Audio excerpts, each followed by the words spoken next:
बिस्मिल्लाहिर्रहमानिर्रहीम, अस्सलाम वालेकुम एंड गुड मॉर्निंग कहेंगे आपको अपने शो में जिसका नाम है सुबह से आगे। इस उम्मीद के साथ कि आप बिल्कुल ठीक ठाक है, क्योंकि मैं बिल्कुल भी ठीक नहीं हूँ। मेरा वीकेंड बहुत बुरा गुजरा है। आई वॉज नॉट वेल, लेकिन उसके बावजूद मैं आई हूँ इसलिए कि मैं आपको मिस कर रही थी और घर में मेरे पास करने के लिए कुछ था नहीं। आई होप कि आप बिल्कुल ठीक ठाक होंगे। मेरा नाम आयशा यूसुफ। मेरा नाम अनम अहमद है। मेरी तरफ से भी प्रोग्राम में आपको बहुत बहुत वेलकम। आई होप आप लोग ठीक ठाक होंगे। आयशा, आपने कोई मेडिसिन नहीं ली? आपकी तबीयत ठीक नहीं रही? इम्यूनिटी को काम करने का मौका देना चाह रही हूँ और वो काम कर रही है अल्हम्दुलिल्लाह। I am getting better. नहीं, हमें आपकी ज़रूरत है। आपने अच्छी तरह से अपना ख्याल रखना है। आगे प्रोग्राम्स में हमें आपकी ज़रूरत है, वैसे भी ज़रूरत है। चलें जी, प्रोग्राम का आगाज़ कर लेते हैं। एक खबर जो हमारे सामने आई थी, पाकिस्तान समेत दुनिया के मुख्तलिफ ममालिक में आज दिन और रात का दौरानिया जो है वो एक जैसा होगा, यानी दिन और रात एक ही उसका ड्यूरेशन होगा, बराबर होगा। यानी कि मोस्टली होता है ना कि गर्मियों में रातें लंबी होती है, दिन छोटा हो जाता है। सर्दियों में रातें जो है ना वो लंबी हो जाती हैं और नहीं, सर्दियों में रातें लंबी हो जाती हैं और दिन छोटे हो जाते हैं। हो गया मेरा कुछ, लेकिन खैर आज के बारे में कहा जा रहा है कि आज दिन और रात का दौरानिया जो है ना वो तकरीबन बराबर होगा। और ऐसा साल में 2 मरतबा होता है, 22 मार्च को और इसके साथ साथ 22 सितंबर के बारे में कहा जाता है। सूरज जो है वो साल में 2 मरतबा इक्वेटर लाइन से गुजरता है और पहली मरतबा 22 मार्च को जुनूबी कुर्रे में वाक़ई ख़त्ते जद्दी से शुमाली कुर्रे में वाक़ई ख़त्ते सरतान की जानिब सफ़र के दौरान, और मुझे कुछ समझ नहीं आ रही कि मैं क्या बता रही हूँ, लेकिन मैं कोशिश इन्फॉर्मेशन पहुँचानी ज़रूरी है, समझने वाले समझ जाएंगे। बहरहाल ये तो आप बता रही हैं दिन और रात का दौरानिया एक जैसा था, लेकिन कल रात ना पाकिस्तानियों पे बड़ी भारी रही थी। मुझे तो लंबी लग रही थी। मैंने ये खबर क्यों शुरू की थी? मैंने इसलिए की थी ताकि आप भूल जाएं, लेकिन आप नहीं भूलने वाले। मैंने नहीं भूलने देना। इस पे बात किए बगैर दिन का आगाज कैसे हो सकता है? अपनी स्पोर्ट्स की ट्रांसमिशन में आपका दिल नहीं भरता है इस पर बात करने से कि आप मॉर्निंग शो के अंदर भी याद करनी पड़ती है। पाकिस्तान, हम तो चाह रहे थे कि पाकिस्तान अच्छा परफॉर्म कर जाए। बड़ी दुआएं की हैं हमने, कौम ने की हैं, लेकिन सिर्फ दुआओं से काम नहीं चलता है ना। मसला ये है कि साथ साथ दवा भी करनी पड़ती है। अब दवा कितनी हुई, हमें थोड़ी थोड़ी दवा शुरू में नजर आई, लेकिन उसके बाद हुआ क्या, अजीब से तरीके से जो दूसरी मुखालिफ टीम थी उसने साबित किया कि वो बहुत अच्छा परफॉर्म करी है। बहरहाल इस वक्त जो मेरे साथ मेहमान या हमारे साथ मेहमान मौजूद है, मैं उनके सामने बहुत ज़्यादा नहीं कुछ कहना चाहूँगी, क्योंकि जो भी मैं उनकी तरफ लेकर जाती हूँ ना, उन्होंने कहा था नहीं जो आप सोच रही हैं ना वो गलत सोच रही हैं। इससे पहले कल के बारे में थोड़ा सा आपको बता देते हैं। दूसरा मैच था पाकिस्तान और भारत के दरमियान, जो कि भारत जीत चुका है। 6 विकेटों से पाकिस्तान को शिकस्त हुई है। दुबई के इंटरनेशनल स्टेडियम में ये मैच खेला गया और इस मैच में भारत ने पाकिस्तान के खिलाफ टॉस जीता, फील्डिंग का फैसला किया और पाकिस्तान ने भारत को जीत के लिए 172 रन का हदफ दिया। बिल्कुल, ये 172 रन का हदफ कुछ लोग कह रहे थे कि एक डिसेंट टोटल है, इसको डिफेंड किया जा सकता है। पिछले मैच के मुकाबले में तो बहुत ही एग्जैक्टली, ऑफ कोर्स। तो पाकिस्तान की इस दफा विकेटें भी इन हैंड थी, 5 खिलाड़ी आउट हुए थे। भारत ने 19वें ओवर में ही 4 विकेटों के नुकसान पर जो हदफ था उसको बाआसानी हंसते खेलते हुए उसको अबूर कर लिया। हमें शायद कहीं पर भी नहीं लगा कि भारत के हाथ से ये मैच जा रहा है, खासतौर पर जब उनकी बैटिंग लाइन आई है और जिस तरह से उनके ओपनर्स ने जो स्टैंड, एक अच्छा स्टैंड फराहम किया उनको, उनकी बैटिंग लाइन के लिए। बिल्कुल वो तारीफ के काबिल। 105 रन तक उनका कोई एक भी खिलाड़ी आउट नहीं हुआ था। और फिर अगेन सवाल हमारे बॉलर्स पर भी है कि इतने देर क्यों कर दी विकेट लेने में। बहरहाल जी, एक जो कंट्रोवर्सी हुई इस मैच के दौरान वो था फखर जमान का आउट होना। वो काफी मुतनाज़ रहा है और कप्तान सलमान अली आगा समेत मोहम्मद नवाज को वैसे ना भूलें, वो भी जिस तरह से रन आउट हुए। नहीं, लेकिन वो तो नवाज की अपनी गलती थी। आप क्यों क्रेज छोड़कर खड़े? वो एक गलत बात है, लेकिन यहाँ पे थर्ड एम्पायर की जो गलती है ना, पूरी दुनिया इसको देख रही थी, टीवी स्क्रीन पर देख रही थी, ग्राउंड में खिलाड़ी, शायकीन सब देख रहे होते हैं और थर्ड एम्पायर से हम उम्मीद करते हैं कि वहां से गलती की गुंजाइश नहीं। आप हर एंगल से देख रहे होते हैं, उसके बावजूद भी आपने जल्दबाजी में फखर जमान को आउट जो है वो करार दे दिया, जिस पर सब लोग बात भी कर रहे हैं। इसी पर हमने मजीद भी बात करनी है। हमारे साथ इस वक्त स्टूडियोज में मौजूद हैं सीनियर स्पोर्ट्स जर्नलिस्ट हैं, आप सब हमारे प्रोग्राम में इनको अक्सर दें, डॉक्टर नुमान नियाज़ साहब हमें ज्वाइन कर चुके हैं। अस्सलाम वालेकुम। वालेकुम अस्सलाम Anam, how are you Ayesha? Good morning. वालेकुम सलाम। आपसे हाल नहीं पूछा। मेरे से कट्टी हुई है डॉक्टर साहब की ना, I don't know why, but वो कहते हैं कि भाई मैं तुमसे नहीं, मैं अनम बहुत अच्छी है, तुम अच्छी नहीं। डॉक्टर साहब, कल क्या हुआ हमारे साथ? हमने बड़ी एक्सपेक्टेशंस लगाई थी जब कितनी मासूमियत से जब 171 रन पाकिस्तान ने बनाए हैं। हमें लगा कि ये एक डिसेंट टोटल है। अगर पिछले मैच को हम कंपेयर करें तो वो शुरू में हमें इंटेंट भी बैटिंग में नजर आया, रन करते हुए भी नजर आए, फिर क्या हुआ? देखें, सबसे पहले तो अगर आप पिच को कल देखते तो probably it was the best pitch to bat on in Dubai. Generally Dubai में ड्राई होती है, लो होती है, स्लो होती है और पहले बैटिंग नहीं की जाती। और दूसरा फैक्टर ड्यू का होता है और आजकल ये अनफॉर्चुनेटली उस टाइम में दुबई में ये क्रिकेट हो रही है जहाँ पे शाम को ड्यू फैक्टर एक मेजर रोल प्ले करता है। अच्छा, Surya Kumar has been very unlucky with the tosses, लेकिन कल वो टॉस जीत गए and then he rightly put Pakistan in, क्योंकि वो एक प्रेसिडेंस भी था, लॉजिक भी थी, क्योंकि बॉलिंग मुश्किल हो जाती है विद वेट बॉल। ठीक किया।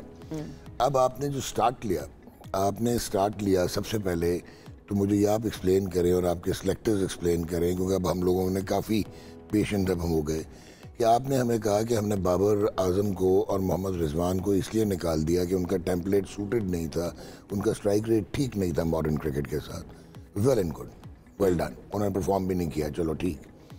आपने कहा कि हम इंटेंट के साथ क्रिकेट खेलेंगे और स्ट्राइक रेट्स की क्रिकेट जो है हमारी मेन इंटेंट शुरू में नजर आया। मैं आपको ही कह रहा हूँ, आपने कहा स्ट्राइक रेट्स हमारे इंपॉर्टेंट हैं।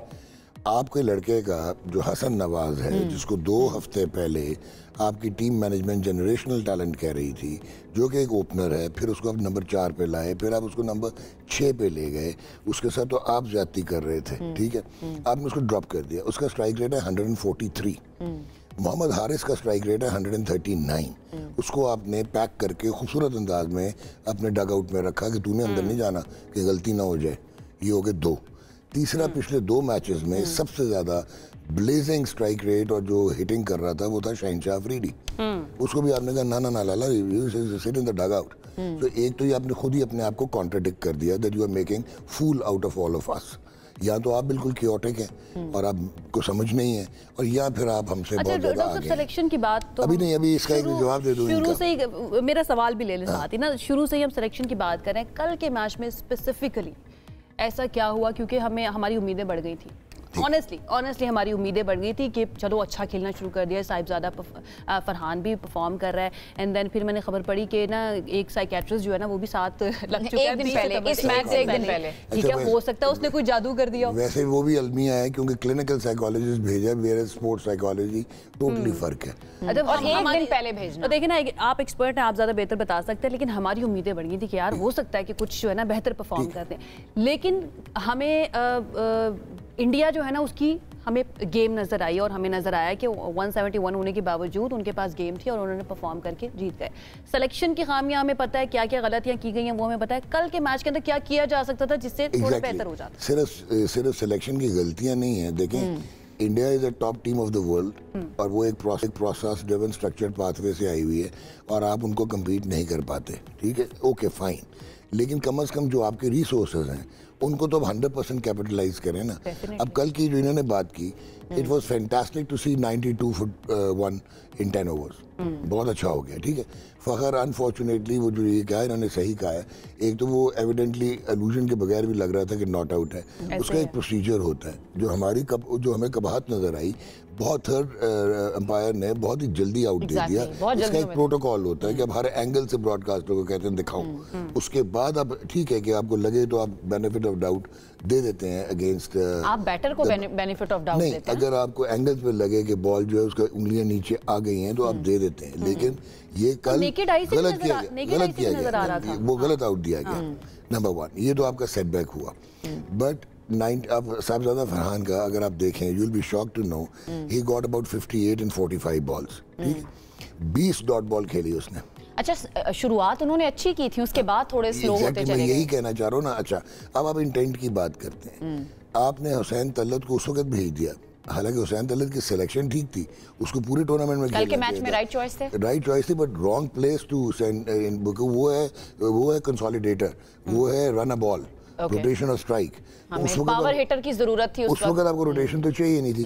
अब अगर आप ये कहते हैं लॉजिकली कि जी वो लेफ्ट हैंडर वाला चक्कर था, यार अगर लेफ्ट हैंडर वाला चक्कर था तो Faheem Ashraf is a fantastic batsman in T20 cricket, और आप उसको खिला क्यों रहे? बट डॉक्टर साहब, हमें चलिए हम बैटिंग की बात कर ही रहे हैं, बैटिंग ने फिर भी एक टोटल हमें बना के दिया। मैं बॉलिंग की तरफ आना चाह रही हूं। बैटिंग जल्दी से सुन लें। अब बैटिंग का दूसरा जो सबसे बड़ा problem, you played 51 dot balls. उसके बाद आपका कप्तान इस टीम में T20 के करीब नहीं आना चाहिए, उसकी वजह से बैलेंस आउट होता है। He comes in and he bats. उसने मेरा ख्याल है कोई 13 गेंदों पे कोई 4 उसने डॉट बॉल्स खेली, हो गया। अब मुझे ये नहीं समझ आई कि आपने 17 रन 17 गेंदों पे बनाए हैं साहिबजादा फरहान ने साइम अयूब के साथ, और उसके बाद जब साइम आउट होता है आपने नवाज को भेज दिया। और नवाज के साथ उसने मिलके अगले 7 गेंदों पे 6 रन बनाए। अब जो एक वर्स्ट स्ट्राइकिंग चीज थी साहबजादा की कि तूने 50 किया भाई यार, तुम चला दो बेशक अगर तुम फंस रहे हो। अब हुआ क्या है कि उसने 24 गेंदों में से सिर्फ 6 गेंदें खेली और 5 रन बनाए और 23 रन बनाए 24 गेंदों पे, जो कि क्रिटिकल था। वहाँ पे फारिग हो गए। नजर आ रहा होता है कि हर शोबे के अंदर जो है ना हमारी खामियां है, हर शोबे के अंदर हमें काम करने की बहुत ज़्यादा ज़रूरत है। सकलैन भाई ने भी हमें ज्वाइन कर लिया। सकलैन मुश्ताक साहब साबिक सीनियर क्रिकेटर हैं, वो इस वक्त हमारे साथ मौजूद है, उनसे बात करते हैं। अस्सलाम वालेकुम सकलैन भाई, कैसे आप? ठीक ठाक है? अल्लाह का शुक्र। वालेकुम अस्सलाम। आप ठीक हैं बेटा?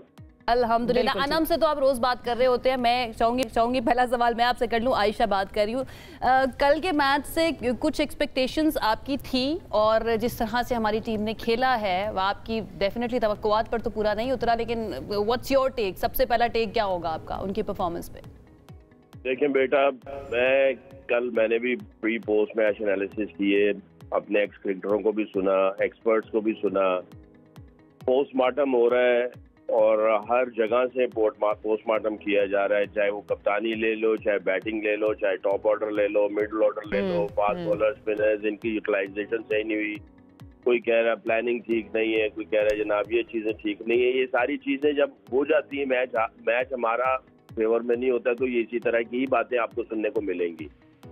सॉरी, मुझे ऐसा लगता है कि मैं जो बात करूंगा तो पूरी दुनिया ये कहेगी ये पागल हो गया और ये अजीब सी बातें कर रहा है। मुझे ये यकीन है कि कल के मैच में मैंने बहुत सारा पॉजिटिव देखा है।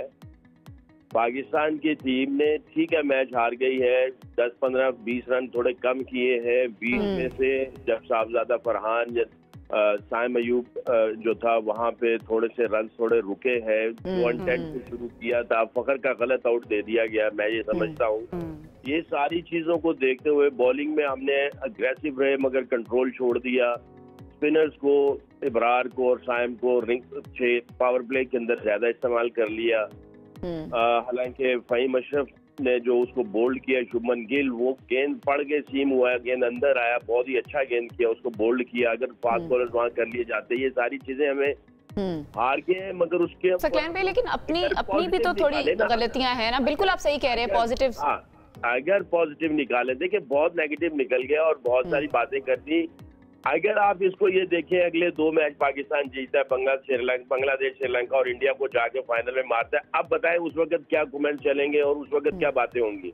लेकिन सकलैन भाई, अब पोस्ट मैच जो इंडिया के कैप्टन हैं सूर्या कुमार यादव, उन्होंने, मैं ये समझता हूँ, मैं शायद बहुत ज्यादा ऑप्टिमिस्टिक हूँ या बहुत ज्यादा पॉजिटिव सोच रहा हूँ।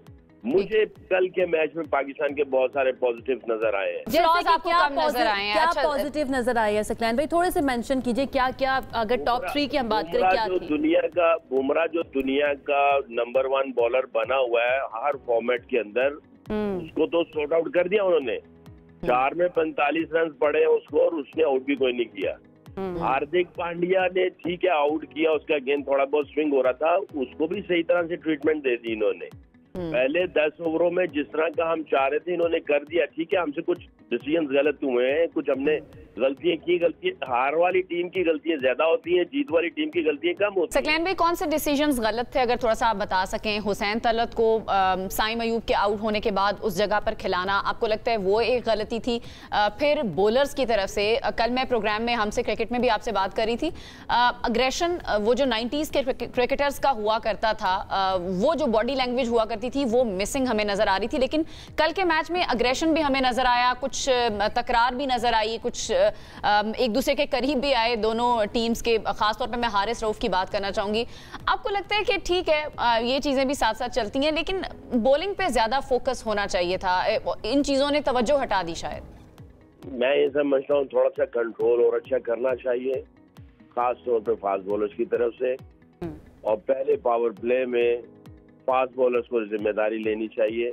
हारिस रऊफ चौथा ओवर कर लेता और फ़हीम अशरफ नया गेंद अच्छा कर लेता है, उसको नया गेंद अच्छा करना आता है। दूसरा ओवर फ़हीम अशरफ कर लेता।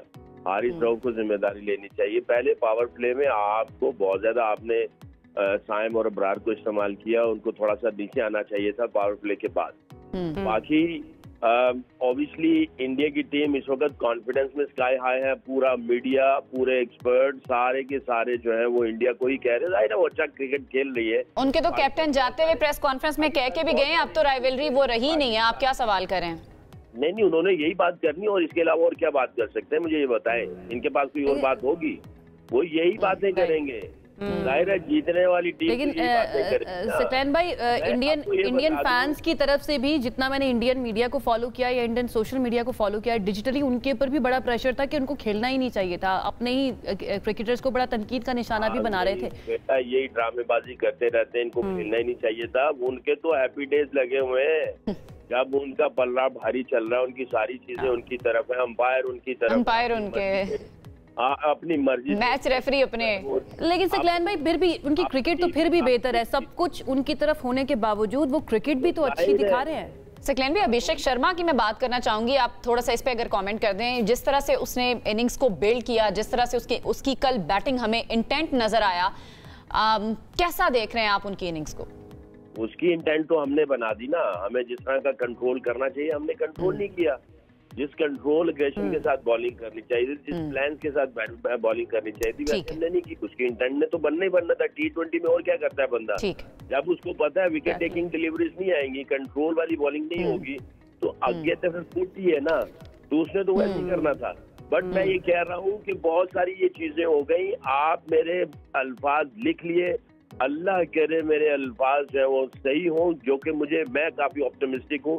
अगले 2 मैचों में पाकिस्तान, बांग्लादेश, श्रीलंका को मारे, इंडिया के खिलाफ जाए और पाकिस्तान यहाँ से इंडिया से मैच जीतता है, वर्ल्ड कप, एशिया कप जीतता है। बिल्कुल सकलैन भाई, हम भी यही उम्मीद और दुआ भी कर रहे हैं। बिल्कुल आप सही बात कर रहे हैं। उम्मीद का दामन जो है ना वो नहीं छोड़ना चाहिए, चाहे तुम जीतो या हारो, हमें तुमसे प्यार है। ऐसे लोग भी होते हैं, लेकिन ठीक है, अभी एक और मौका है। डॉक्टर साहब आप इत्तेफाक करेंगे, अभी एक और मौका है अगर दोनों टीमों का। आज भी हमारा मैच है। सकलैन भाई बहुत बहुत शुक्रिया, आपने हमें ज्वाइन किया। Thank you once again. मैं सकलैन को जानता हूँ पिछले गुज़िश्ता कोई 35 साल से। मिस्टेक आदमी है basically. 2 wrongs cannot make a right. किसने कहा है कि ये पॉसिबल नहीं है कि पाकिस्तान अभी टूर्नामेंट से बाहर तो नहीं हुआ? बिल्कुल पाकिस्तान अभी भी एशिया कप जीत सकता है। बट हमारा जो मकसद है, मैं जो आपको एविडेंस दूँ, अब आपको मैं कप्तानी इतनी होपलेस है कि this man should step down as captain. उसका रीज़न है, अभी वो जो बॉलिंग की बात कर रहा था सकलैन, आप पावर प्ले में इब्रार को लेके आए, ठीक है। उसके बाद आपने पहले 7 ओवरों में साइम अयूब से आपने 3 ओवर करवा दिए, ठीक हो गया। उसके बाद आपके माइक हसन ने कहा था कि the best spinner in the world is Mohammad Nawaz, उसको आपने बॉलिंग नहीं करवाई। Faheem Ashraf should have bowled the new ball. By the time आप फ़हीम को बॉलिंग के लिए लेके आए, the match was already over. उन्होंने एक साइड पे लगा दिया था। अच्छा, फिर आपने हुसैन तलत जो बॉलर ला रहे थे सबको मार पड़ रही थी। वही कहने लगा ना, हुसैन तलत को आपने क्यों खिलाया था कि वो एडिशनल बॉलिंग भी कर लेता है। शिवम दुबे अगर आउट कर रहा था ऐसी पिच पे, तो आपने स्लो पिच पे उसको क्यों नहीं ट्राई किया? अगर सारे बॉलरों को मार पड़ रही थी तो व्हाई नॉट हुसैन? नवाज की क्या जस्टिफिकेशन है कि आपका बेस्ट स्पिनर है, आपने उसे बॉलिंग ही नहीं करवाई? वो तो शाहीन आफरीदी की हम पहली बॉल पे ना विकेट एक्सपेक्ट करते हैं, उनको पहली बॉल पे छक्का पड़ा। अब शाहीन का ये हालत है कि उसको पिछले मैच में अगर आप जाएं उससे कोरिलेट करें, अभिषेक शर्मा ने उसको निकल के, शाहीन एक्चुअली आगे से आउट करता है, आगे बॉलिंग करके पिचिंग अप, क्योंकि वो सीम और स्विंग है, लेफ्ट हैंडर को वो बाहर निकालता है उसको। क्योंकि अभिषेक शर्मा ने पिछले मैच में निकल के पहली गेंद मार दी थी, तो ही वांटेड टू बाउंस। जैसे उन्होंने इतना छोटा सा काम किया हुआ था, वो डेप्थ ऑफ क्रीज में खड़ा था, ही वाज एंटिसिपेटिंग।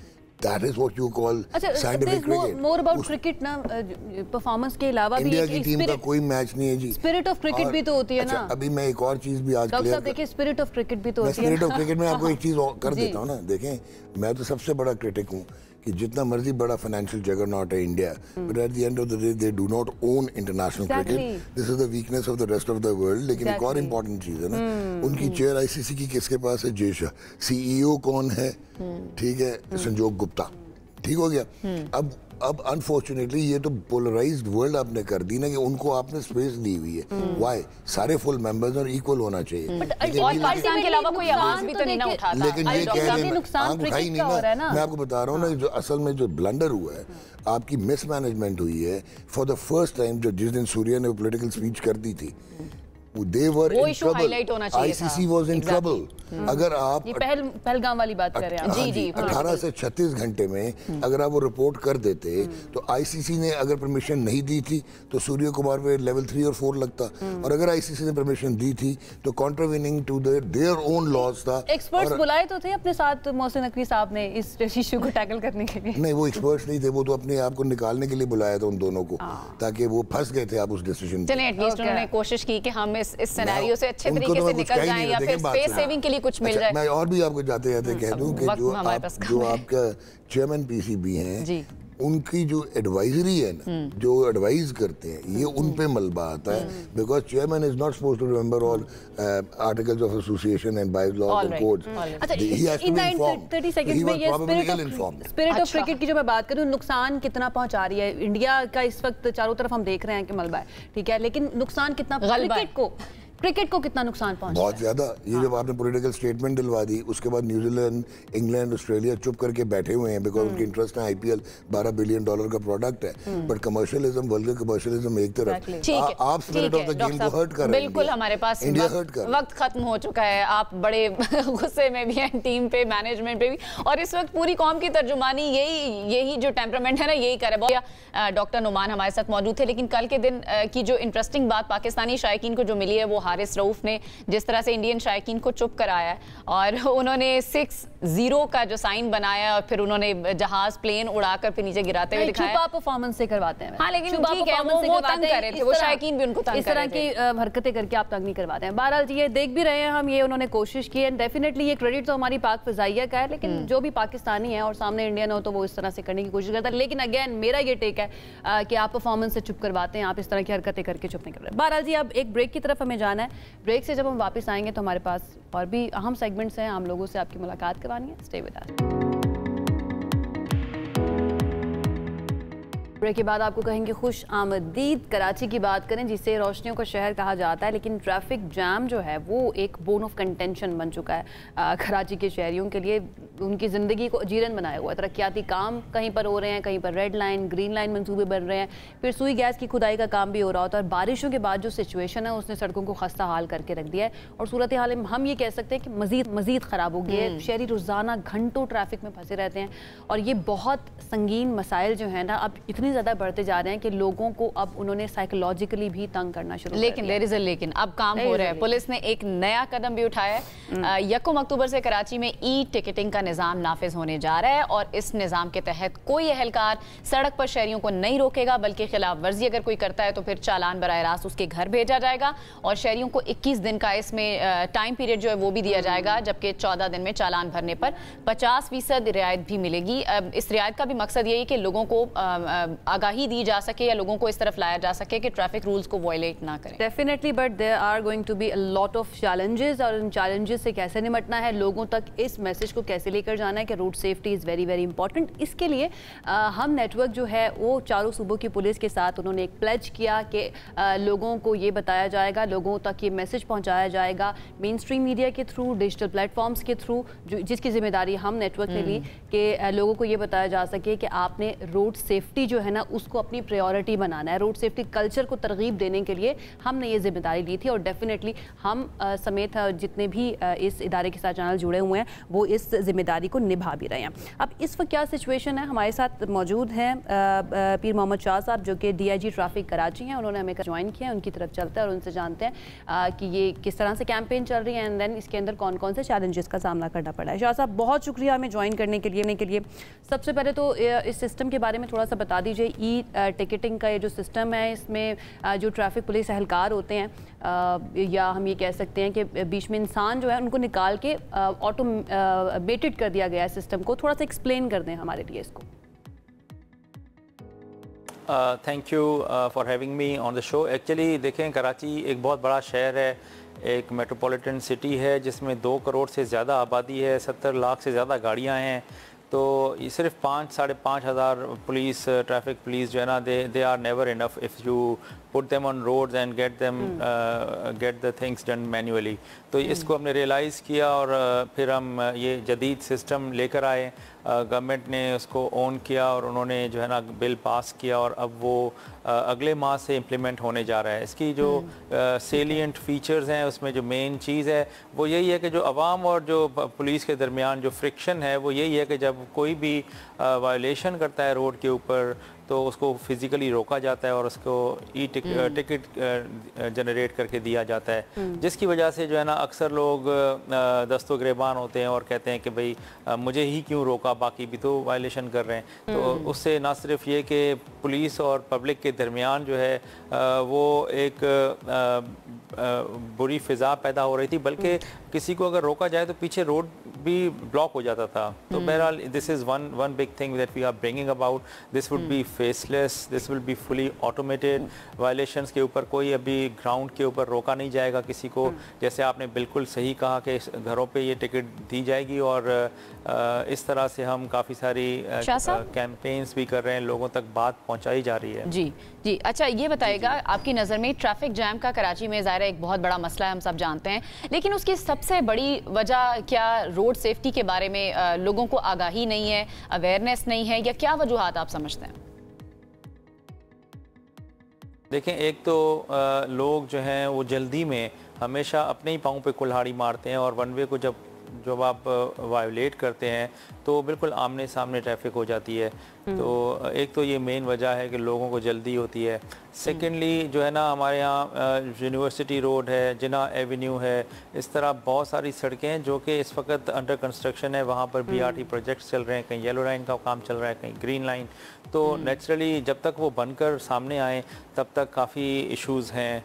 फिर बारिशों ने जहाँ पे कटिंग हुई थी रोड्स की, ख़ास तौर पे जो सुई गैस ने तकरीबन 200-300 किलोमीटर रोड काटा है पूरी कराची में, उससे भी ज़्यादा, तो वो सारी जो फिलिंग्स थी वो खुल गई और अब वो काफ़ी प्रॉब्लमेटिक है। बहुत सारे चैलेंजेस का आपने खुद ही जिक्र कर दिया, फ्लो में बहुत ज़्यादा रुकावट है, बहुत सारे चैलेंजेस का आपने खुद जिक्र कर दिया। एंड डेफिनेटली जो शहरी होते हैं उनकी भी रिस्पॉन्सिबिलिटी होती है, उनको जिम्मेदारी उठानी चाहिए, लेकिन आप कंप्लीटली उनको ब्लेम भी नहीं कर सकते हैं। उसकी रीज़न मैं क्यों कह रही हूँ ये बात आपको बताती हूँ कि कराची की बहुत सारी सड़कें, बहुत सारी शराहें ऐसी है जहाँ पर ट्रैफिक सिग्नल्स ही मौजूद नहीं है, इंफ्रास्ट्रक्चर ही मौजूद नहीं है। तो फिर वहाँ पर किस तरह से ट्रैफिक रूल्स को फॉलो किया जाएगा? क्या इसके लिए कोई काम किया गया, या फिर जिस लॉ की आप बात करें कि ये इंप्लीमेंट होने जा रहा है अगले महीने से, क्या उसके अंदर ये मार्जिन भी रखा गया है कि जिन रोड्स के ऊपर ट्रैफिक सिग्नल्स ही नहीं है वहाँ पर किस तरह से कंट्रोल किया जाएगा, या फिर है तो खराब है, चल नहीं रहे हैं, उसके लिए क्या किया जाएगा? फिर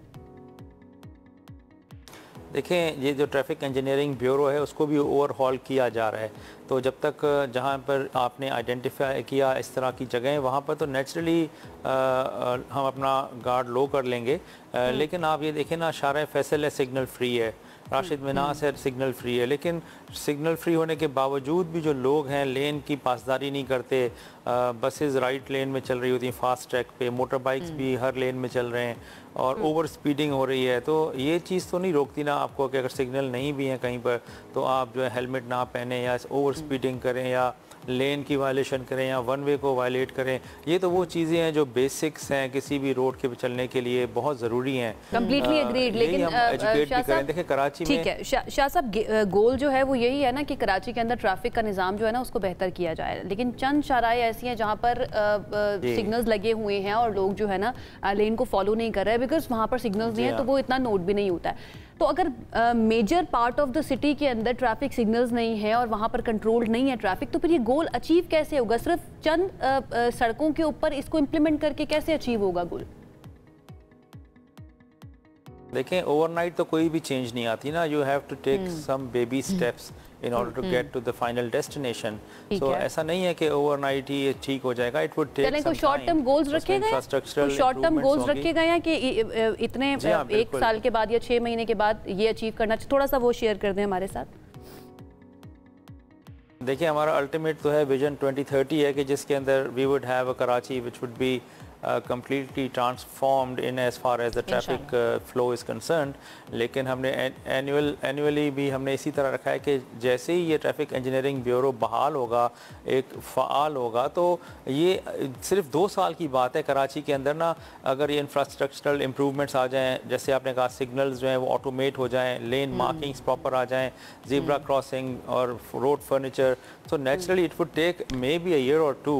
रोड है शाह साहब, उनका क्या कर रहा है। यूनिवर्सिटी रोड के ऊपर हमने रिसेंटली एक पूरा सेगमेंट किया आधे पौने घंटे का, उसके अंदर वो तो कह रहे हैं कि अभी 1.5-2 साल तो वैसे ही उन्होंने अपने मुंह से कह दिए हैं जो मेयर कराची है मुर्तज़ा वहाब साहब, 1.5-2 साल तो अभी इसके अंदर लगेंगे, तो हम इसको ईजिली 4-5 साल कंसीडर कर सकते हैं। तो 2030 तक डू यू थिंक कि ये जो आपने गोल अभी बताया हमारे साथ शेयर किया ये अचीवेबल होगा? और ये सिर्फ एक रोड की बात है, इसके अलावा और कितने सारे रोड ऐसे हैं जिनका आपने खुद जिक्र किया कि ये वाले चैलेंजेस भी हैं, तो how you will be able to achieve that goal 2030 का विजन जो है? एक्चुअली देखें ना, हमारा मकसद ये है कि लोगों के कम्यूट में उनको टाइम बचे। तो हमारा जो यानी कि फोकस होगा कि अगर हम 1 मिनट भी किसी के ट्रैवल में बचा रहे हैं अपने घर से ऑफिस या ऑफिस से घर, तो दैट इज़ अ की परफॉर्मेंस इंडिकेटर।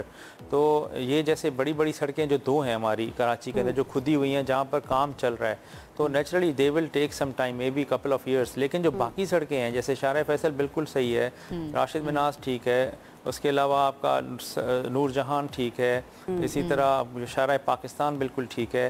तो हम वहाँ पर तो कर सकते हैं ना, अगर हम ये सोचें कि भाई पहले तो ये 2 सड़कें बन जाएं बड़ी बड़ी, तो फिर हम इन सब पे शुरू होंगे। शाह साहब मुझे ये बताएगा कि चालान तो किया जाएगा, लेकिन चालान जो अगर वक्त पर जमा नहीं कराता तो उसके खिलाफ कार्रवाई क्या की जाएगी, ये भी बता दें थोड़ा सा।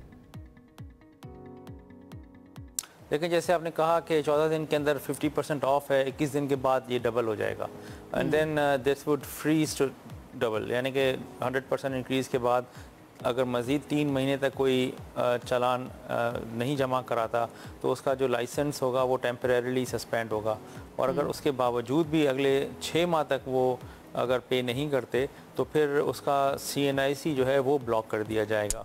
तो वो उससे फिर लोगों की जो है ना प्रॉब्लम बढ़ सकती है। तो उससे बेहतर ये है कि या तो उसको कॉन्टेस्ट कर लें और उसको क्लोज करा लें, या पे करके क्लोज करा लें। तो this is the only, these are the 2 only option that are available to the citizens. और शाह साहब आप हमसे बेहतर समझते होंगे कि वो वायलेशन ही ना करें। आप हमसे बेहतर समझते होंगे कि ये जो हमारे मुल्क में कवानीन होते हैं इम्प्लीमेंटेशन नहीं होती। आई होप इसकी इम्प्लीमेंटेशन जो है ना उसको यकीनी बनाया जाएगा। अच्छा, लास्ट क्वेश्चन जो मैं आपसे करना चाहूँगी वो ये कि हम नेटवर्क के इश्तराक से जो एक कैंपेन शुरू की गई है लोगों में अवेयरनेस को उजागर करने के लिए, उसके नताइज अभी तक आपने कैसे देख रहे हैं, या ओवरऑल आप उसको कैसा देख रहे हैं इस कोलैबोरेशन को? देखें, ये तो एक ऑनगोइंग प्रोसेस है, this must go on all the time because education goes hand in hand with the implementation and enforcement. तो इससे हमारा काफ़ी लोगों तक बात पहुंची है, और मकसद भी हमारा यही है कि देखें, आपको रोड पर अगर कोई रोक नहीं रहा और आपको कोई टिकट इशू नहीं कर रहा, तो इसका मतलब है गवर्नमेंट आपको ट्रस्ट कर रही है। और ट्रस्ट किस चीज़ का कर रही है कि भाई आपने एज अ रिस्पॉन्सिबल ड्राइवर जो है ना बिहेव करना है। और यही मैसेज है जो हम के साथ हम मिलकर लोगों तक पहुंचा रहे हैं। This is for their ease, their respect and dignity on the roads. और अगर वो कहीं पर वो वायलेशन नहीं करते तो उनके लिए तो ये परेशानी वाली बायस ही नहीं है बात कि उनको कोई टिकट मिलेगा, और अगर मिलता भी है तो वो भी उसको इस्लाह के लिए ताकि आइंदा वो ना करे। तो यही हमारा मैसेज है जो कि आपके हम टीवी के इश्तराक के साथ मिलकर हम लोगों तक पहुंचा रहे हैं। अगर आप ये बता सकें क्या उसको चैलेंज किया जा सकेगा अगर कोई शख्स ये सोचे कि मैंने तो कोई ट्रैफिक रूल की खिलाफ वर्जी नहीं की, कोई वायलेट नहीं किया रूल, तो क्या उसको चैलेंज किया जा सकेगा? ये ऑप्शन है? जी हाँ, जी हाँ, जी हाँ, दो ऑप्शंस हैं उनके पास। एक तो हमारा डिपार्टमेंटल कमेटी होगी जिसमें सीनियर एसपी जो है वो हेड करेगा और CPLC के नुमाइंदे होंगे उसके अंदर, और वहाँ पर उनके एविडेंस को अगर वो चैलेंज करते हैं तो वहाँ पर, और अगर वहाँ से वो मुतमईन नहीं होते या फिर वो इधर जाना ही नहीं चाहते कोई सिटीजन, तो they can go to the court. जो so we have traffic courts in Karachi which will be entertaining their complaints. Thank you so much Syed Pir Mohammad Shah साहब हमारे साथ मौजूद थे, DIG कराची। और ये आप लोगों की अवेयरनेस के लिए है, चाहे हम यहाँ पर खड़े होकर बात करें या DIG साहब जिस तरह से बात कर रहे थे। अक्सर लोगों को आयशा मैंने देखा है वो सीट बेल्ट जो है वो लगाते नहीं, वो साइड पे ऐसे फेंक लेते हैं। ट्रैफिक पुलिस वाला नजर आया उसके बाद उसको साइड पे उतारे। ये आपकी सेफ्टी के लिए, हेलमेट भी अगर आपने साइड पे टांगा हुआ है बाइक के तो वो उसको सर पे पहने ताकि आपकी जान में। वो स्लोगन आपको याद है ना, बेटर लेट देन नेवर। इसको बड़ा सीरियसली सोचना चाहिए क्योंकि आपके घर के अंदर आपकी माँ भी इंतजार कर सकती है, आपकी बीवी, आपके बच्चे भी इंतजार करें जो आप पर रिलाई करते हैं। तो ये आपके अपने हाथ में, आपने खुद अपने आप को डिसिप्लिन करना है। एक ब्रेक की तरफ जाते हैं, साथ रहिए। Welcome back. अब हम आपको मिलवाने जा रहे हैं पाकिस्तान की सबसे कम उम्र डेटा साइंटिस्ट से। सिर्फ 12 साल उनकी उम्र है और आमना शहजाद उनका नाम है। डेटा साइंस में अपनी सलाहियतों का उन्होंने लोहा मनवाया। आमना ना सिर्फ पाकिस्तान की सबसे कम उम्र डेवलपर हैं बल्कि मुल्क की पहली कम उम्र तरीन डेटा साइंटिस्ट भी हैं। 12 साल की उम्र में आप क्या कर रही थी वैसे, कुछ याद है? कुछ भी नहीं कर रही थी, अम्मा अब्बा की जान खा रही थी, तंग कर रही थी, बस तंग कर रही थी। सबको तंग कर रहे होते हैं ना वो फिर एंकर बन के खड़े हो जाते हैं, लेकिन जो काम कर रहे होते हैं ना, मेहनत कर रहे होते हैं, वो फातिमा की तरह डेटा साइंस के अंदर जो है ना अपना नाम बना रहे होते हैं। खैर फातिमा के बारे में थोड़ा सा और बताते हैं एंड देन हम उनकी तरफ चलेंगे। उन्होंने डेटा साइंस की ट्रेनिंग एटम कैंप से हासिल की है, जहाँ उन्होंने मशीन लर्निंग, आर्टिफिशियल इंटेलिजेंस और डेटा एनालिटिक्स में महारत भी हासिल की है। आज आमना के बारे में अगर हम आपको बताएं कि मुख्तलिफ शोबों में वो अपनी सलाहियतों को बरूए कार ला रही हैं, ज़बरदस्त काम भी कर रही हैं, नेशनल हो या फिर इंटरनेशनल इंटरव्यूज़ में पाकिस्तान की नुमाइंदगी करते हुए भी हमें नज़र आ रही होती हैं। 12 साल की उम्र में वो ये सब कुछ कैसे कर रही हैं, उनकी इंस्पिरेशन कौन है और फैमिली की तरफ से उनको क्या सपोर्ट मिला और अभी तक क्या क्या चैलेंजेस उन्होंने फेस किए हैं, उन्हीं की तरफ चलते हैं और उनसे जान लेते हैं। Fatima, thank you so much. Amna, बहुत शुक्रिया हमें ज्वाइन करने के लिए। सबसे पहले तो ये बताइएगा, you are just 12 years old, इतनी छोटी सी उम्र के अंदर आपने डेटा साइंस के अंदर इतनी कामयाबियां हासिल कर ली हैं, अपनी जर्नी के बारे में थोड़ा सा बताइए। बेसिकली डेटा साइंस में मैं 12 साल की उम्र में डेटा साइंटिस्ट बन गई, वो अभी पाकिस्तान की पहली यंगेस्ट डेटा साइंटिस्ट। तो ये मेरे लिए तो मतलब मेरा एक गोल था कि मुझे बनना है, क्योंकि मेरा माइंडसेट यही था कि पाकिस्तान में एक ऐसी कोई अपॉर्चुनिटी नहीं है या कोई ऐसा इंस्टीट्यूट्स नहीं है कि जहाँ पर हम AI एंड डेटा साइंस की इस उम्र में हम सीख सकें, क्योंकि सारी जो चीज़ होती है वो यही है कि बैचलर या फिर आपने मैट्रिक किया हो। तो मेरा ये था कि जब मैं डेवलपिंग कर रही थी तो मेरा ये माइंड था कि डेवलपिंग के बाद अब मुझे आगे करना क्या है, क्योंकि मुझे अपनी लर्निंग को स्टॉप नहीं करना, मुझे इसमें और कुछ करना, पाकिस्तान का नाम रोशन करना है। तो क्योंकि मुझे उस वक्त पाकिस्तान यंगेस्ट डेवलपर का टाइटल मिल गया था। तो आमना आपकी फिर मोटिवेशन क्या रही, कि किधर से आप इंस्पायर हुई? आपने कहा कि मैंने इसी तरफ जाना है, यही ट्रेनिंग लेनी है और इसी फील्ड को मैंने चूज करना है। मेरी मोटिवेशन यही थी कि मुझे एक डेटा साइंटिस्ट बनने, क्योंकि मैं देखती थी कि डेटा को के इनसाइट्स किस तरह से निकल रहे हैं और डेटा पर किस तरह से ज्वाइन किया जा रहा है। तो मेरा यही एक था कि इसको किस तरह से किया जा रहा है डेटा के ऊपर। तो फिर मेरा था, मैंने बोला कि नहीं, मुझे अब डेटा साइंस की फील्ड में जाना है, क्योंकि डेटा साइंस की फील्ड बहुत ज़्यादा इंटरेस्टिंग है और बहुत अच्छी फील्ड है। और मेरे जिस तरह से मेरा ड्रीम था, जो मेरा था कि मुझे आपको इंटरेस्टिंग क्यों लगती है डेटा साइंस जो है या डेटा एनालिटिक्स जो है, आपको इंटरेस्टिंग क्यों लगती है? ऐसी क्या चीज़ है जिसके बारे में जो जब आपने एक्सपीरियंस किया तो आपने सोचा कि नहीं मुझे ये करना है? आपकी फैमिली में कोई था या फिर कोई और आपकी इंस्पिरेशन था जिसको देखकर आपने कहा कि मुझे डेटा साइंटिस्ट बनना है? नहीं, मुझे मेरी फैमिली में मेरी सिस्टर जो है वो भी अभी डेटा साइंस सीख रही हैं और मेरे भाई जो ब्रांड के पर डिज़ाइनिंग करते हैं। मेरे फैमिली में इस तरह से कोई नहीं था कि जो डेटा साइंस ने जिन्होंने किया हो, बट मेरा था कि मैं सर ज़िशान उस्मानी को सुनती थी और मेरा उनसे ही था कि उन्हीं की तरह मुझे डेटा साइंटिस्ट बनना है। तो वही एक मेरी मोटिवेशन थी और सर की तरह ही मुझे डेटा साइंस में बनना और पाकिस्तान। अच्छा, कोई चैलेंज आपको आमना, आपको लगा कोई चीज़ कि यार ये बहुत ज़्यादा चैलेंजिंग है, या आपको लगा कि नहीं मैं किसी और तरफ चली जाती हूँ, या कोई मुश्किल टाइम आया हो जब आपने सोचा हो कि नहीं ये शायद मुझे इस तरफ नहीं जाना चाहिए, कहीं और जाती हूँ? नहीं, मुझे एक मरतबा लगा कि जब मैं डेवलपिंग में थी एंड हमारा डेवलपिंग चल रहा था और डेटा साइंस की मेरी शुरुआत भी थी, तो मेरा उस वक्त था कि मुझे डेटा साइंस पर करना चाहिए या नहीं, क्योंकि एक होता है ना कि लाइक कभी कभार मेरा अभी भी इस तरह से फील हो जाता है कि मैं गिव अप करने का होता है कि शायद मैं अब गिव अप कर दूँ। बट मेरी मदर जो मुझे मोटिवेट करती है, उस वक्त मुझे यही ख्याल आया था कि शायद मुझे डेटा साइंस में आना चाहिए या नहीं। तो मेरी मदर ने बोला नहीं आप कर सकती हैं, और फिर मैंने एक अपना गोल बनाया था, क्योंकि मेरा होता है कि मैं जो भी चीज़ सोचती हूँ, मैं बोलती हूँ कि मुझे ये करना है तो फिर मैं वो करती हूँ पूरा। तो मेरा गोल था कि मुझे ये करना है, डेटा साइंटिस्ट बनना है। और बहुत से चैलेंजेस आए और बोलते हैं ना कि चैलेंजेस के पीछे भी एक सॉल्यूशन होती है, बस उस सॉल्यूशन को जानना आपके ऊपर रहेगा। हर मुश्किल के साथ आसानी होती है, बिल्कुल ठीक बात कर रही हैं आमना। लेकिन आमना देखिए, हमें बहुत ज़्यादा डेटा साइंस के बारे में नहीं पता है। मुझे सिर्फ इतना पता है कि ये डेटा की साइंस होती है। थोड़ा सा आप एक्सप्लेन करें व्हाट इज़ डेटा साइंस, इसके अंदर कितना ज़्यादा स्कोप है, एंड देन जो और भी बच्चे या यंगस्टर्स इस फील्ड के अंदर आना चाहते हैं, उनको क्या पढ़ना चाहिए और कहाँ से स्टार्ट लेना चाहिए? तो बेसिकली डेटा साइंस अगर मैं आपको सिंपली बताऊं तो हम बेसिकली अब जैसे हम यूट्यूब पर जाएं, यूट्यूब पर हम जो भी सर्च करते हैं या हम नेटफ्लिक्स पर जो भी सर्च करते हैं तो उसकी जो रिकमेंडेशंस आ रही होती हैं वो सब एक डेटा साइंस ही करते हैं। क्योंकि आप देखिए, अगर फॉर एग्जांपल हम यूट्यूब पर कोई एक इन्फॉर्मेशन के हवाले से हम वीडियोस देखते हैं तो हमारे पास नेक्स्ट डे वही सारी इन्फॉर्मेशन हमारे पास आती हैं, ठीक है। Exactly. तो ये बेसिकली सारा काम जो है डेटा साइंस ही करता है, और वो रिकमेंडेशंस देना और उसके ऊपर उसका काम करना, तो वो सारे डेटा साइंस का ही काम होता है। और अगर डेटा साइंस की स्कोप की मैं बात करूँ तो 2025 टू 2030 तक जो है डेटा साइंस का बहुत ज़्यादा स्कोप है, और इसमें आप हर रोज़ नई नई चीज़ें, एडवांस चीज़ें आ रही हैं, एडवांस फीचर्स आ रहे हैं, एडवांस टूल्स आ रहे हैं, तो इसका स्कोप बहुत ज़्यादा इम्पोर्टेंट है। और आज के लिए यानी कि अगर हम इसको देखें तो ये बहुत ज़्यादा इम्पोर्टेंट। और किस फील्ड के अंदर इसके ज़्यादा स्कोप है या फिर ज़्यादा ये इस्तेमाल होता है? क्या हर फील्ड के अंदर हर कंपनी इसको यूज़ कर रही होती है? इसके बारे में भी थोड़ा सा बताएं।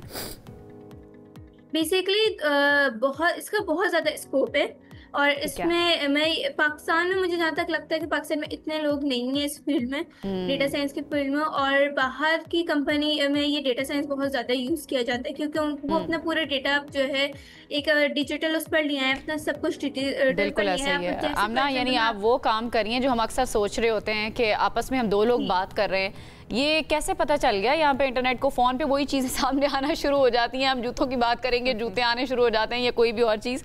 बहरहाल बहुत बहुत शुक्रिया आमना, आप हमारे साथ मौजूद थी। एक ब्रेक की तरफ जाते हैं जनाब। ब्रेक से वापस आएंगे तो और भी हमारे पास सेगमेंट्स हैं जिन पर हमें बात करनी है, आपसे मुलाकात करवानी है अहम मेहमानों की। साथ रहिए। ब्रेक के बाद आपको कहेंगे खुश आमदीद। अब खबर ये भी है कि वज़ीर आज़म शहबाज शरीफ अमेरिका के अहम दौरे पर हैं, जहां वो कल इस्लामी ममालिक के रहनुमाओं के हमरा अमेरिकी सदर डोनाल्ड ट्रंप से उनकी मुलाकात भी होगी। और वज़ीर आज़म शहबाज शरीफ 26 सितंबर को अक़वाम मुत्तहिदा की जनरल असम्बली से खिताब भी करने जा रहे हैं 6 सितंबर को, और इसके बाद कई आलमी रहनुमाओं से मुलाकातें भी उनकी 26 सितंबर को उनका खिताब होगा। और इसके साथ साथ आपको ये बताएं कि सदर ट्रंप जो है उन्होंने पाकिस्तान, सऊदी अरब, तुर्की, कतर, मुत्तहिदा अरब अमारात, इंडोनेशिया और मिस्र के रहनुमाओं को मुश्तरका मुलाकात की दावत दी है। It is going to be a very big meeting, हम ये कह सकते हैं, बहुत ही इम्पैक्टफुल हो सकती है। इसके अलावा ट्रंप ने एक मरतबा फिर आलमी सतह पर हलचल मचा दिया। उन्होंने एक सदारती हुक्मनामा जो है ना जनाब वो जारी किया है, और इस सदारती हुक्मनामे के थ्रू अब होगा ये कि जितने भी वर्क वीज़ा पर लोग जाते थे H1B वीज़ा पर, उसकी फ़ीस होती थी $1500 और उसको बढ़ाकर उन्होंने कर दिया है $1,00,000। ये बढ़ाना है डबल ट्रिपल, कितने गुना बढ़ा दिया, पता नहीं कितने हजार गुना बढ़ा दिया। बहरहाल ये वीज़ा जो है दुनिया भर के हाई स्किल्ड प्रोफेशनल्स, खास तौर पर इंडिया और चाइना से जो लोग जाते हैं, इंजीनियर जाते हैं, टेक्नोलॉजी एक्सपर्ट्स जाते हैं, उनके लिए बहुत बड़ा जरिया समझा जाता था रोज़गार का। अब तज्ज़ियाकार जो है वो इसकी डिफरेंट इम्प्लीकेशंस बता रहे हैं। अब देखना ये है कि ये जो मागा की पॉलिसी है प्रेसिडेंट ट्रंप की, उसको सपोर्ट करती है या और फिर बाकी जो दुनिया है उसके ऊपर इसका क्या असर होता है, इसके ऊपर हम बात करेंगे। इसके साथ साथ हमने बात करनी है कि अफगानिस्तान को धमकी दी है सदर ट्रंप ने कि अगर उन्होंने बगराम एयरबेस अमेरिका के हवाले ना की तो इसके संगीन नताइज उनको भुगतना होंगे। इन सारे मामलात पर बात करने के लिए आज बहुत ही इंटरेस्टिंग और बहुत ही पर्टिनेंट शख्सियत को हमने दावत दी है। हमारे साथ इस वक्त मौजूद हैं साजिद तारड़ साहब, जो कि सीनियर पॉलिटिशियन है रिपब्लिकन पार्टी के और बहुत एलाई समझे जाते हैं प्रेसिडेंट ट्रंप के। एक और बड़ी इंटरेस्टिंग बात आपको याद होगा, आसिम मुनीर साहब जो फील्ड मार्शल है, उनकी मुलाकात हुई थी प्रेसिडेंट ट्रंप से, तो इंडिया के अंदर बहुत ही ज्यादा जो नाम गर्दिश कर रहा था उनके मीडिया पर वो साजिद तारड़ साहब का कर रहा था कि भाई ही इज द फैसिलिटेटर, और इन्होंने वो पॉसिबल किया, वो लंचन जो हुआ था प्रेसिडेंट ट्रंप और फील्ड मार्शल के दरमियान। तो वो हमारे साथ मौजूद हैं, उनसे बात करते हैं। तारड़ साहब, थैंक यू सो मच हमें ज्वाइन करने के लिए। आई होप आप ठीक ठाक होंगे। सबसे पहला सवाल, जो ये मुलाकात होने जा रही है वज़ीर आज़म शहबाज शरीफ की, प्रेसिडेंट ट्रंप की और दीगर इस्लामी ममालिक के सरबराहान भी मौजूद होंगे। व्हाट डू वी एक्सपेक्ट, हमें क्या एक्सपेक्ट करना चाहिए? डेफिनेटली फ़लस्तीन का मामला भी ज़ेर बहस आएगा, कतर पर अटैक का मामला भी ज़ेर बहस आएगा, एंड कश्मीर का मामला भी ज़ेर बहस आएगा। हमें क्या एक्सपेक्ट करना चाहिए इस मुलाकात से? मैं समझता हूँ कि टाइमिंग इज वेरी सेंसिटिव। आपने देखा होगा कि बिलखसूस इसकी आपने जिस तरह खुद फरमाया है कि फलस्तीन, यूरोपियन ममालिक, ऑस्ट्रेलिया, सारे जो फलस्तीन को रिकॉग्नाइज कर रहे हैं, एक उस वजह से एक टाइमिंग सेंसिटिव है। दूसरी, आपने जो सऊदी अरेबिया के साथ जो strategic mutual defence agreement sign किया है, उस हवाले से बड़ा सेंसिटिव। और फिर उसके बाद 10 मई के बाद जिस तरीके से पाकिस्तान एक 46 मिनट की वॉर की वजह से दुनिया पे एक नई ताकत और नया एक जो इमेज लेकर उभर रहा है, उसके लिए बहुत इंपॉर्टेंट होगा।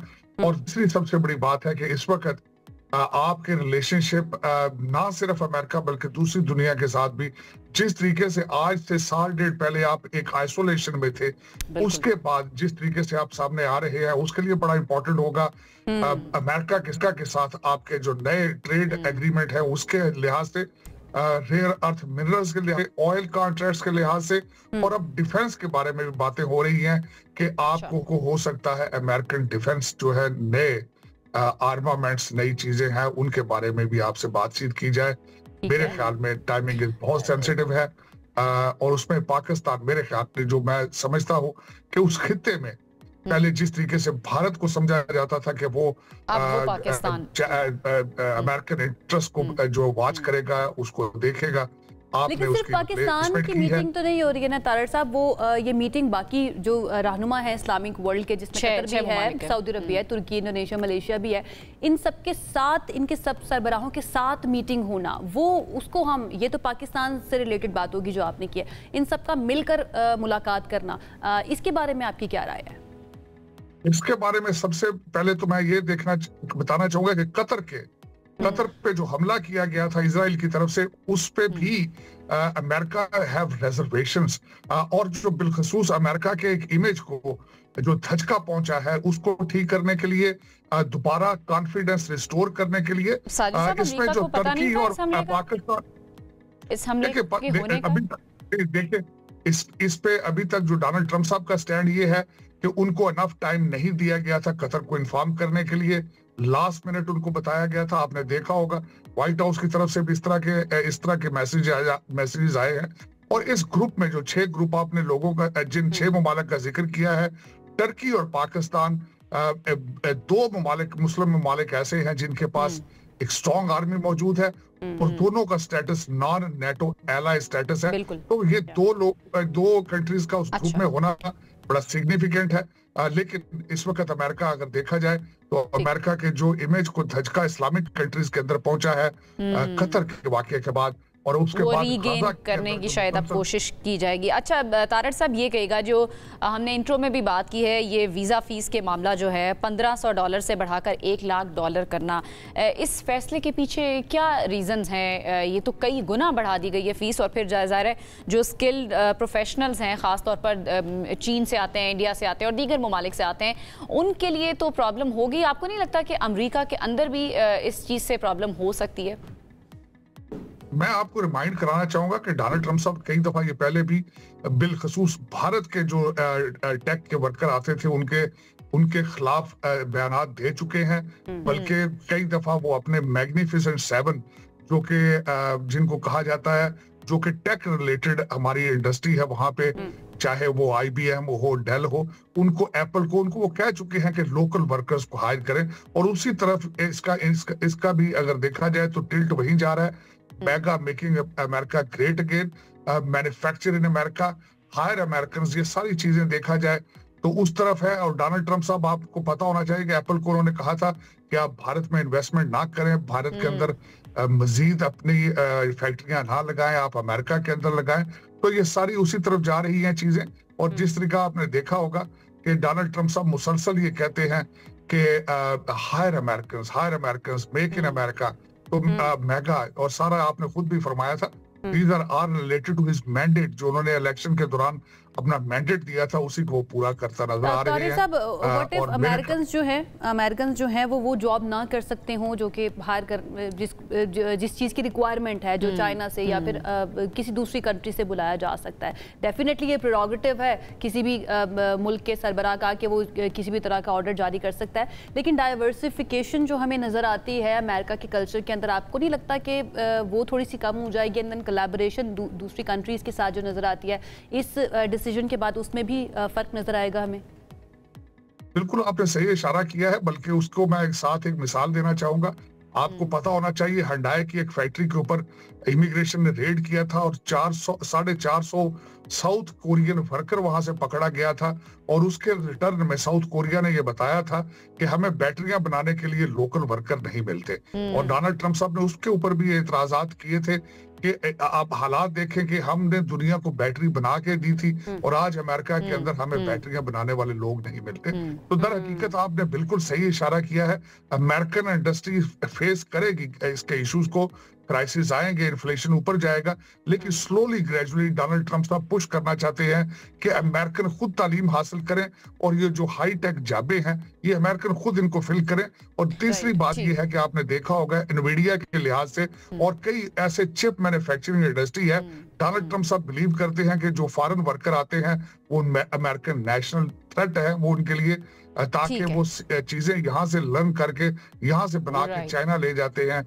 और दूसरी जगह एनवीडिया इज अ बिग मिसाल है इस चीज की। तो मेरे ख्याल में डोनाल्ड ट्रंप साहब प्रिकॉशन ले रहे हैं और फ्यूचर के लिए अमेरिकन अवाम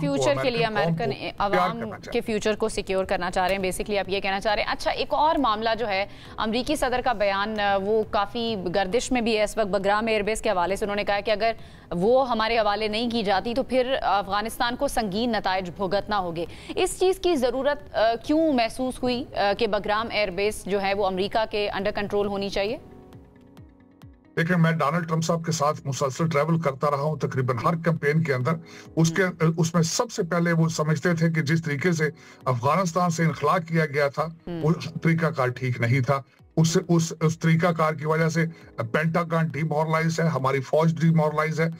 अपने फौजियों की डेड बॉडीज को उठा के रात के अंधेरे में वहां से भागना मेरे ख्याल में अमेरिकन वारफेयर, अमेरिकन मिलिट्री के ऊपर एक बहुत बड़ा धब्बा है। दूसरा, बार बार डोनाल्ड ट्रंप साहब कह चुके हैं कि मैं तालिबान के साथ जब नेगोशिएट कर रहा था, तालिबान एग्री कर चुके थे कि बगराम एयर बेस वो जो है रखने पे, अमेरिका को रखने के लिए वो एग्री कर रहे थे। तीसरी बात उन्होंने कहा है कि चाइना से जहां उनके एटॉमिक एसेट्स हैं वहां से बगराम एयर बेस 1 घंटे के फासले पे है। और तीसरी सबसे बड़ी बात है कि उस रीजन में बगराम बेस एक बहुत बड़ी आर्मी बेस है, बहुत ज्यादा पैसा, अमेरिकन पैसा लगा के उसको बिल्ड किया गया था। और मेरे ख्याल में डोनाल्ड ट्रंप साहब उस रीजन के अंदर अमेरिकन प्रेजेंस चाहते हैं, पेंटागन को दोबारा जो है वो एनर्जाइज करना चाहते हैं। तो और जो इस वक्त डिमोरलाइज्ड है जी, जब ये इनखला हुआ अफगानिस्तान से अमरीकी फोर्सेस का, अमरीकी फ़ौज का, उस वक्त भी बड़े प्रेशर के बाद इनखला हुआ था। अमरीका की तरफ से ही बड़ा प्रेशर आ रहा था लोगों की तरफ से कि बस निकल जाना चाहिए। आपको लगता है कि it will be a right choice to go back in Afghanistan America की तरफ से या सदर ट्रंप की तरफ से, और दोबारा से प्रेशर नहीं आएगा कि नहीं जाना चाहिए अफगानिस्तान की तरफ दोबारा? क्योंकि अभी तालिबान का भी सख्त रद्दअमल भी आया ना डोनाल्ड ट्रंप के स्टेटमेंट पर। देखिए, मेरे ख्याल में बहुत जरूरी होगा कि अमेरिकन वहां पे जाएं, वहां पे उस आर्मी बेस के ऊपर अपनी प्रेजेंस रखें। तालिबान के हालात आप देख लें, एक हाथ जो कर रहा होता है दूसरे हाथ को कोई पता नहीं चलता। आप पाकिस्तान की मिसाल देख लें, आप टीटीपी की मिसाल देख लें। मेरे ख्याल में सूनर और लेटर कभी ना कभी तालिबान या वो जो कंट्री है दोबारा दुनिया के लिए एक नई थ्रेट बन सकता है, जिस तरह आपके साथ हो रहा है। वहां पे जो असला छोड़ के आए थे बाइडेन पीरियड के दौर में, वो पूरे रीजन के लिए खतरनाक हो सकता है। और डोनाल्ड ट्रंप साहब इसकी अहमियत को समझते हैं। मेरे ख्याल में अमेरिका की प्रेजेंस अफगानिस्तान में उस रीजन को स्टेबलाइज करने के लिए बहुत। उससे पहले फिर तारिर साहब ये मानना चाहिए अमेरिका को, अमेरिकन फोर्सेस को, कि उन्होंने गलती की अगर वो असलहा वहां पर छोड़ के गए। और जहां तक बात है पाकिस्तान की, अल्हम्दुलिल्लाह पाकिस्तान वो मुल्क है या पाकिस्तान की फौज वो फौज है जिसने हर सतह पर जब भी जरूरत पड़ी है जंग जीती है, स्पेशली दहशतगर्दी के खिलाफ। जो बहुत शुक्रिया आपका साजिद तारड़ साहब हमारे साथ मौजूद थे। रिपब्लिकन पार्टी से उनका ताल्लुक और अमेरिका के दरमियान ताल्लुकात, उनका फ्यूचर और जो नई मुलाकात अब होने वाली है शहबाज शरीफ साहब के दरमियान और प्रेसिडेंट ट्रंप के दरमियान, देखते हैं कि उस मुलाकात के अंदर क्या निकलकर सामने आता है। अब एक ब्रेक की तरफ जाते हैं जनाब। ब्रेक से जब हम वापस आएंगे तो हमारे पास और भी अहम मामलात हैं जिस पर बात करनी है, आप तक पहुंचानी है खबर। एक ब्रेक के बाद साथ रहिए। This segment is brought to you by Allied Bank Limited. Welcome back. Segment हमारा मनी मैटर्स। पाकिस्तान और चीन के ताल्लुकात हमेशा ही खित्ते की सियासत और मईशत में इंपॉर्टेंट रोल प्ले करते आए हैं और ये जो ताल्लुकात हैं इन्हीं की बुनियाद पर CPEC को हम आम अल्फाज में गेम चेंजर भी कहते हैं। इसी तनाजुर में एक नहायत अहम और तारीखी पेशरफ भी सामने आई है। वो ये है कि इस हफ्ते बीजिंग में पाकिस्तान और चीन कराकोरम हाईवे की मुतबादिल हिस्से की तकमील के मनसूबे को हतमी शक्ल दी जा रही है। वजीर मनसूबाबंदी एहसन इकबाल उनके मुताबिक ये 88 किलोमीटर तवील हिस्सा 2028 तक मुकम्मल होना लाजमी है, क्योंकि अगर ये नहीं होता तो मौजूदा शारा का जो बड़ा हिस्सा है दियामिर भाषा डैम के ज़खायर में डूबने वाला है। ये तमाम कंसर्न्स क्या हैं, इसी पर हमने आज प्रोग्राम में बात करनी है और ये कंसर्न्स का जवाब हमें देंगे, थोड़ा सा समझाएंगे। फरहान बुखारी साहब हमारे साथ मौजूद है, उन्होंने हमें ज्वाइन कर वेलकम करेंगे। अस्सलाम वालेकुम फरहान साहब। अस्सलाम वालेकुम। क्या स्टोरी है, जरा थोड़ा सा बताइए, एक्सप्लेन कीजिए। इसकी एक तारीख भी है बहुत मुख्तसर। वो ये है कि शारा रेशम या कराकोरम हाईवे 1962 में इसका इब्तिदा हुआ था और 17 साल में ये बनी उस ज़माने में। और 80 की दिहाई में मैं जब पहली दफ़ा गया हूँ, ये पूरी की पूरी स्ट्रेच हसन अब्दाल से चीन के बॉर्डर तक 1300 किलोमीटर की है और इसकी है, लेकिन इसकी कंप्लीशन में, इस प्रोजेक्ट में 1000 लोगों को अपनी जानों से हाथ धोने पड़े। और गिलगित बल्तिस्तान में दनियोर का इलाका है मेरे ख्याल में, वहाँ पे एक चीनी कब्रिस्तान भी है, एक वाहिद कब्रिस्तान है पाकिस्तान में जो चीनी है और वहाँ पे 200 चीनी जिन्होंने शारा रेशम के लिए अपनी जान दी, उन्होंने कुर्बानियाँ दी हैं। अब ये है कि बहुत सारे पाकिस्तानीज भी थे, 800 पाकिस्तानी थे, 200 चीनी थे जी।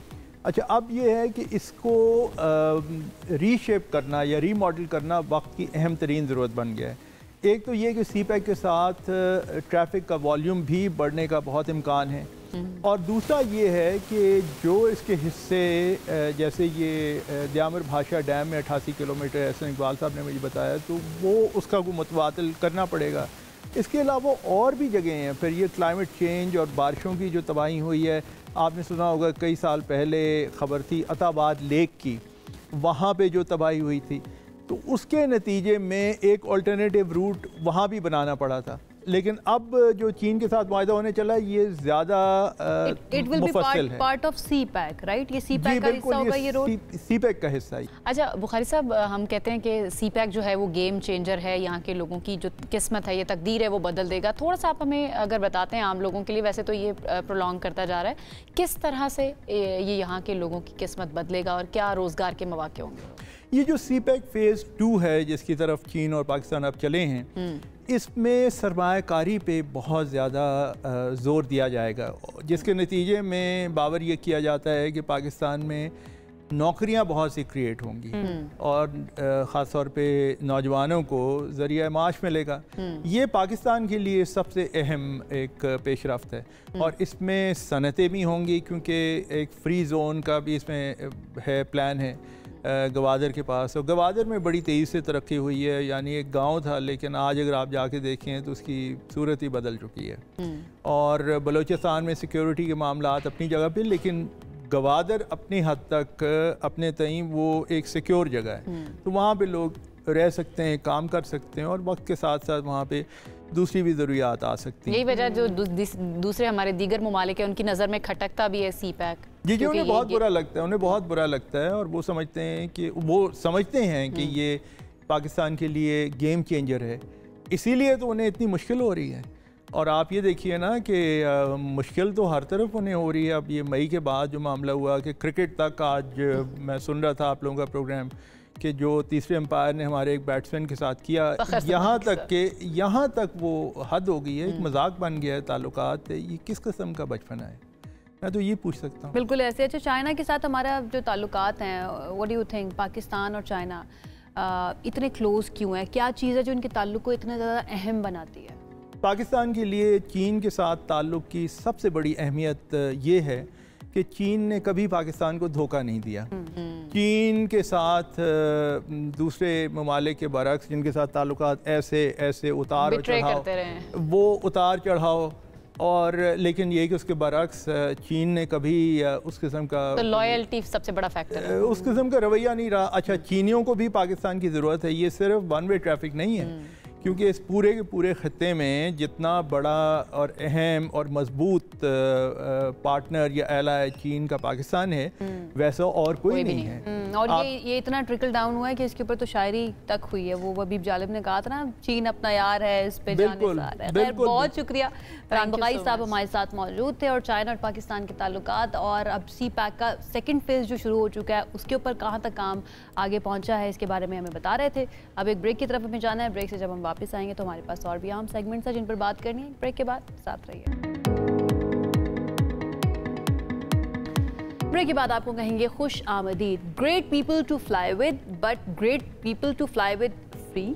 हम बात कर रहे हैं PIA की, जिसने कौमी खजाने को अरबों रुपए का नुकसान पहुंचाया। ये हम बिल्कुल नहीं कह रहे हैं, ये कह रही है ऑडिट रिपोर्ट, जिसके मुताबिक PIA ने 2011 से 2016 के दौरान 2,58,000 से ज़ायद फ्री टिकट्स और 1,16,000 टिकट्स 95% डिस्काउंट्स पर जारी किए। आपने कितने टिकट्स लिए जरा ये तो बताएं मुझे क्यों डिस्काउंट पे मिलेंगे? मैं तो फ्री नहीं मिले, डिस्काउंट पे भी नहीं मिले। नहीं, हम कहाँ उसमें फॉल करते हैं। वैसे जो फॉल नहीं भी कर रहे थे ना, उनको भी मिला है। असल बात ये है कि इनमें से बेशतर सहूलियात ऐसे अफराद को दी गई थी जिनका इदारे से कोई ताल्लुक वास्ता भी नहीं था, उनको भी आप फ्री टिकट। हमारे में कोई ताल्लुक नहीं था तो हमें तो नहीं मिली है बिल्कुल भी। अल्लाह ना करे ऐसे हमें मिले। चंद रोज पहले ये भी खबर आई थी कि PIA जो है ना वो बड़े प्रॉफिट में भी रही है, लेकिन उसके साथ अब ये ऑडिट रिपोर्ट जो है वो भी सामने आ गई, जिसमें ये नजर आ रहा है कि पता नहीं कितने अरबों का नुकसान हुआ है।